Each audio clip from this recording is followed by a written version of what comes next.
continue fantastic series, friends, of daily page of Daf Yomi. Friends, we're on page 52 of Masechet Menachot. Very interesting. We're talking about using the ashes of the red cow, red heifer over here. So what's going on? The Braita quoted on yesterday's Daf.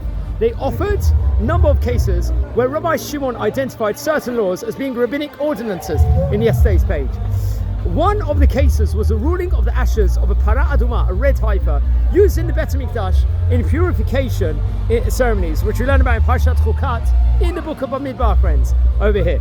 Now, let's just say they're not subject to the laws of Me'ilah. That is, there is no penalty for inappropriate Monday use of these ashes in of its own right. Now, the Gemara objects to this according to, let's say, biblical laws. Me'ilah applies only to the para aduma itself and not to its ashes. Now, on today's page, Rav Ashi is going to explain that there were two separate enactments. Now, on a Torah level, a biblical level in of its own right, the ashes of a para aduma are not subject to the laws of Me'ilah. When the sages saw that people were not showing proper respect for the holiness of the ashes and were using it for medicinal purposes, they enacted a prohibition against that use.